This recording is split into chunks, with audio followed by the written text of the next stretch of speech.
Bismillahirrahmanirrahim. Elhamdülillahi Rabbil alemin. Və salatu və selamu alə imamil mursalin və alə alihi və əshabihi əcməin. Əmmə bə'd, esselamu aleykum və rahmetullahi və barakatuh. Təharət kitabının qablar barəsində olan babına, yəni fəslinə başlayırıq. Tam yeni bir babdır. Deməli, müəllif İmam İbn Qudamə rahimehullah təala buyurur ki, qızıl və gümüş qab-qacaqdan istifadə etmək təharət üçün və ya digər məqsədlərdə olsa da belə caiz deyildir. Rasulullah sallallahu aleyhi və səlləmin bu kəlamına əsasən. Peyğəmbər sallallahu aleyhi və səlləm buyurub ki, qızıl və gümüş qab-qacaqda içməyin. Boşqab və sinilərində yeməyin. Çünki bu qablar dünyada onlar üçün, yəni kafirlər üçündür, axirətdə isə sizin üçündür. Müəllif rahimehullah yəni demək istəyir ki, nə kişilər və nə də ki qadınlar üçün qızıl və gümüş qablardan istifadə etmək olmaz. Nə təharətdə, nə də ki qeyrisində yemək və içmək kimi işlərdə istifadə etmək olmaz. Bu hökm hər bir istifadə növünə aid edilir. İstər insanın içində su istiyi stəkan, dəstəmaz aldığı taz, qaşıq, sürmə qabı, çəngəl və yaxud hətta yazdığı qələmi də olsa belə icazəli deyildir. Bunların istifadəsi haramdır. Əgər ki gümüşdən və yaxud da ki qızıldandırsa, Rasulullah sallallahu aleyhi ve sellemin biraz öncə oxuduğum kəlamına əsasən Peyğəmbər sallallahu aleyhi ve sellem səhih hədisdə buyurub ki, qızıl və gümüş qablardan yeməyin və içməyin. Çünki bu dünyada onlar üçün, yəni kafirlər üçündür, axirətdə isə nədir? Sizin üçün, möminlər üçündür. Deməli, artıq Peyğəmbər sallallahu aleyhi və səlləm bu hədisdə qadağan olma səbəbini, illətini, hikmətini açıqlamışdı. Bu hədisdə Peyğəmbər sallallahu aleyhi və səlləm gümüş və qızıldan olan qablarda yeməyin, içməyin qadağan olmasına, o cümlədən nəinki qablar, nəinki yemək, içməkdə istifadə olan bəzi alətlər, hətta yemək və içmək kimi işlərdə olmayan əşyalar olsa da belə, məsələn, saat ola bilər, qələm ola bilər.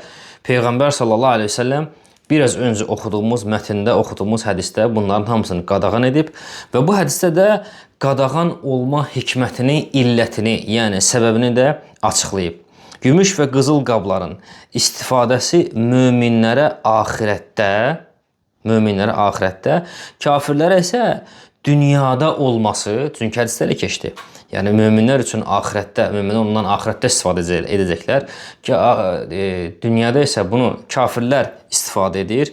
Bu, bunun haram olma səbəbidir. Çünki kafirlər İslamın heç bir qadağan və qanunvericiliyinə nə etmirlər, önəmsəmirlər, fikir vermirlər. Elə buna görə də müsəlmanlara onlara oxşamaq qadağan edilmişdir. Qızıl və gümüş qabların onları istifadə etmədən saxlamaq olarmı, yoxsa yox? Məsələn, birinin evində istifadə etmir. Nə o qablarda yeyir, nə o qablarda içir, çəngəli var, bıçağı var və s. Qızıldan və gümüşdən də istifadə etmir. Yaxşı, onları saxlamaq olarmı, yoxsa yox? Zahir olan, yəni dəlillərə baxdıqda, elm əhlinin sözündən baxdıqda zahir olan budur ki, bu icazəli deyil, çünki bu nəticə etibarilə onlardan istifadə etməyə gətirib çıxaracaq. Həmçinin dörd məzhəbin dördünə görə də, dörd məzhəbin dördündə də etimad edilən görüş budur ki, hətta istifadə etməsən də belə, qızıldan və gümüşdən ibarət olan qab, qazağı, çəngəl, vilkat və s. bunları saxlamaq olar, yoxsa yox, dörd məzhəbin dördünə görə də dörd məzhəbin dördünə də etimad edilən görüş, mötəbər görüş odur ki, bu icazəli deyil. Xüsusən də ki, Həmbəli məzhəbindən də bu cürdür. Onların saxlanılması da icazəli deyildir. Qadınlara gəldikdə isə zinniyyət əşyası kimi qızıl və gümüşdən istədikləri kimi istifadə edə bilərlər. boyun, bilək, qulaq, ayaq və digər bədən üzvlərinə zinət əşyası kimi istədiyi gümüşlərdən, istədiyi qızıllardan taxa bilərlər. Yaxşı kişilər. Kişiyə gəldikdə isə gümüşdən olsa belə boyun bağı və yaxud bilərzik istifadə etməsi icazəli deyildir. Çünki bu işdə qadınlara oxşamaq vardır. Bəzi müsəlmanlarda, qardaşlarda görürük. Elə bilir ki, yəni gümüşdür, bunu istifadə eləmək olar. Ona görə bilərzik taxır və yaxud boyunbağı taxır. Fikirləşir ki, əgər gümüşdən üzüyü olarsa, deməli nə olar? Bilərzik də olar, boyunbağı da olar. Hansı ki, elm əhli bunu qadınlara oxşamağa bildirib ki, bu cür əməl qadınlara oxşamaqdır. Ona görə nədir? Bu icazəli deyildir. Haramdır. Çünki kişinin özünü qadına oxşatması, qadının özündən kişiyə oxşatması bu da nədir? Bu da haramdır. Yəni zinət əşyasının boyuna taxılması, zinət əşyasının qola taxılması bu qadınlara aid olan nədir? Xüsusiyyətdir. Gümüş olsa da belə kişiyə bunu edilməsi icazəli deyil. Heç bir halda kimsə düşünməsin ki, gümüşdən üzüyün taxılması kişiyə icazəlidirsə, bunu götürüb qolbağa və yaxud boyunbağıya qiyas etməsin. Yalnız gümüş üzük istisnadır. Gümüş üzük istisnadır. Gümüş üzüyü taxmaq olar. Fadıl və Salihdən İmam Əhməd Rahiməhullahın fikrini rivayət edən ravilərdir. Fadıl və Salihdən gələn rəvayətlərə əsasən İmam Əhməd kişi üçün gümüş üzüyün taxılmasını sol əlin çeçələ barmağına taxılmasını tövsiyə edərdi. Bu məsələdə digər elm əhlinin də fikri var. Gümüşdən kişi üzük taxarsa əgər hansı ələ taxmalıdır? Bəzi elm əhli deyir ki, əgər möhür vurursa sol əlin çeçələ barmağına taxsın. Yox, əgər zinət məqsədi ilə, yəni gözəllik məqsədi ilə, bəzək məqsədi ilə belə deyək, taxarsa o zaman sağ əlin çeçəli barmağına taxsın. Qızıla gəldikdə isə kişi üçün bu heç bir halda taxılması, zinət əşyası olaraq taxılması icazəli deyildir. Sonra müəllif rahimehullah Teala İmam İbn Qudam buyurur ki, qızıl və gümüşlə lehimlənmiş qabların hökmü də eyni bu cürdür. Caiz deyildir. Az miqdarda gümüşlə lehimlənmiş qab istisnadır. Burada müəllif rahimehullah Teala İmam İbn Qudam nə demək istəyir? Demək istəyir ki, yəni qızıl və gümüşlə lehimlənmiş dedikdə, yəni hər hansı bir qab çatladıqda və yaxud qırıldıqda, qırıq və ya çat olan yeri qızıl və ya gümüş ərintisi ilə yamamaq, lehimləmək buna deyirlər. Yəni bir qabın var, saxsıdan ola bilər, dəmirdən ola bilər, hansısa bir metaldan ola bilər, çatlayır və yaxud qırılır. Həmin hissəni müəyyən bir həcmli gümüş ərintisi və yaxud qızıl ərintisi ilə tökərək kley əvəzi olaraq neynəmək? Yapışdırmaq. Hansı ki, bunu əvvəllər edirdilər. Bu da olmaz. Bu da eynən, yəni o qab ki, qızılla lehimlənib, çatı və yaxud qırığı qızıl ilə və yaxud gümüş ilə lehimlənib, bu da eyni hansı hökmdədir? Qızıl və gümüşdən ibarət olan qablarda yeyilməsinin hökmündədir. Yəni bu cür qablardan istifadə, yemək və içmək, taharət və s. bu kimi şeylərdən etmək olmaz, istifadə etmək olmaz, qadağandır. Lakin istisna olan nədir? İstisna olan az miqdarda gümüşlə lehimlənmiş qabdır. Yəni o qab ki, onun çatı və yaxud onun qırıq yeri az miqdarda gümüşlə lehimlənibsə, birləşdirməkdən ötəri bu zaman o qabı istifadə etmək olar. Qırıq və çat olan yerin həzmi əgər balacadırsa, o zaman az miqdarda gümüşdən lehim kimi istifadə etmək icazəlidir, haram deyir. İmam Buxari rahimehullahın Ənəs bin Məlik radiyallahu anhudan rivayət etdiyi hədisdə bildirilir ki, Peyğəmbər sallallahu aleyhi ve sellemin qırılmış bir qədəhi var idi. Az miqdarda gümüşdən lehim vurulmuşdu, gümüş ərdilib lehim olaraq vurulmuşdu ki, o qədər çatı nə olsun, birləşsin. Lakin qırıq və ya çat olan hissə böyük olarsa, o zaman Gümüş də hətta vurulsa belə icazəli deyildir. Yəni fərz edək ki, qırılmış bir qədəhdir, boşqabdır və s. nədirsə istənilən materialdan olsun. Onun qırıq yerinə böyük bir həcmdə nə vurulub?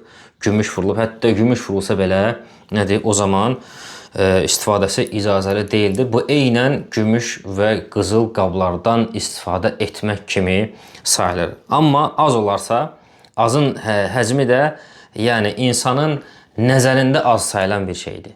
Az odur ki, yəni insanın ürfən həmin bölgədə o az sayıla bilər. Hansı miqdar az sayıla bilər? Təbii ki, o azlıq da nə ilə ölçülür? Qədəhdimi, qabdımı, nə hansı bir cisim olur olsun, onun qırığının və yaxud çatının miqdarına görədir. Təbii ki, o çat, o qırıq nə qədər çoxdursa, bir o qədər də lehim olaraq ora gümüş istifadə olunur. Çat və ya qırıq nə qədər azdırsa, bir o qədər də ki, lehim olaraq gümüş ora az istifadə olunur. Az istifadə olduğu təqdirdə də o zaman nədir? O qabdan istifadə etmək olar. Çünki qeyd etdik ki, lehim olaraq az miqdar gümüş istifadə olunarsa, o zaman istifadə etmək olar. Sonra müəllif rahimehullah təala buyurur ki, təmiz olan bütün digər qab-qacaqdan istifadə etmək və onu ziniyyət əşyası kimi saxlamaq caizdir. Nə demək istəyir müəllif rahimehullah?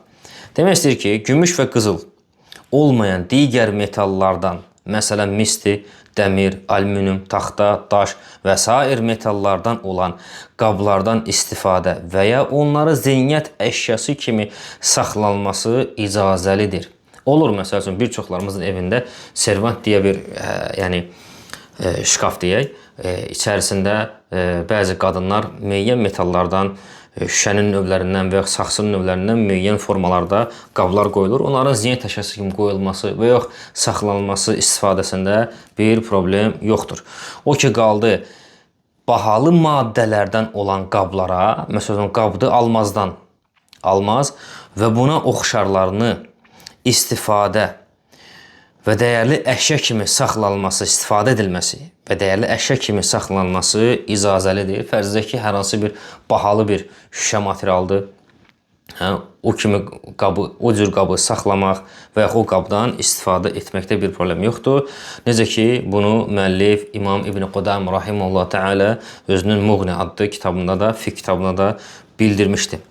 Sonra müəllif rahimehullah buyurur ki, kitab əhlindən, yəhudi və xaçpərəstlərdən qalan qab-qacaq və paltarlar da əgər murdarlığı bilinmirsə istifadəsi icazəlidir, caizdir. Yəni kitab əhlindən qalan paltarlardır. Necə ki, hal-hazırda bizim Bakıda bir çox yerlərdə görürsünüz, dükanlar var, Avropadan gəlmiş əsas işlənmiş paltarlar gəlir. Memi deyən şəbəkə dükanlardır. Orada nələr var? Avropadan gəlmiş və işlənilmiş, yəni geyilmiş ayaqqabılardır və cürbəcür paltarlardır. Onların istifadəsi əsl budur ki, kafir dövlətindən gəlsə də, kafirlər də belə istifadə etsə də, əsl budur ki, istifadəsi nədir? İcazəlidir. İlla hər hansı bir qarina, yəni ip ucu olarsa ki, ehtimal var ki, nəzasətlidir və s. o zaman yuyulması nədir? Tövsiyə olunur. Gözlə görülüb, hiss olunmadıqca əsl odur ki, o paltarlar təmizdir, o qablar təmizdir. Əhli kitabın qab və paltarlarına, müəllif yəni demək istəyir ki, əhli kitabın qab və paltarlarına istehsal etdiyi qab və paltarları da aiddir. Əgər murdarlığı haqqında heç nə bilinmirsə, istifadəsi icazəlidir. Yəni, bu da onu göstərir ki, bizə icazəlidir yəhudi və xaçpərəstlərin istehsal etdiyi paltarları almaq və istehsal etdiyi qab-qacaqları almaq.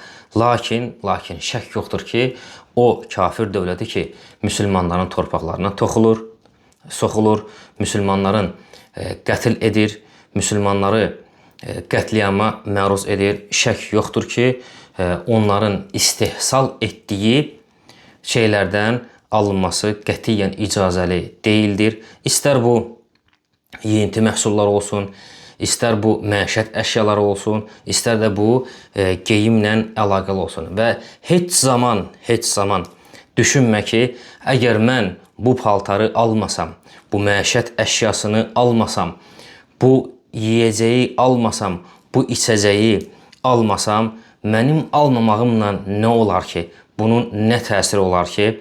Əsla və əsla bu cür düşünmə. Əgər bu abu havada bu cür düşünürsənsə, bu sənin səndə olan ümmətçilik şuurunun zəif olmasına görədir. Bu səndə ümmətin sevinci ilə sevinmək, ümmətin kədəri ilə kədərlənmək hissiyatının, şuurunun zəifliyinə görədir. Buna dəlil isə, yəni əhli kitabdan gələn paltarlardır, qab-qacaqlardır və s. istifadəsinə gəldikdə isə dəlil odur ki, Əbu Davud rahiməhullahın və həmçinin İmam Əhməd rahiməhullahın Cabir radiyallahu anhudan rivayət etdiyi hədisdir. Cabir radiyallahu anhu deyir ki, biz Peyğəmbərlə bərabər döyüşlərdə iştirak edirdik və bu əsnada müşriklərin qab və su tuluqlarından istifadə edirdik. Peyğəmbər sallallahu aleyhi ve sellem də bunu görürdü, bizə bunu inkar etmirdi. Şək yoxdur ki, bu əhli kitabdan qalan qabdır, su tuluğudur. O hər hansı bir əhli kitabdır, hər hansı bir nəzasətli bir işdə də istifadə oluna bilərdi.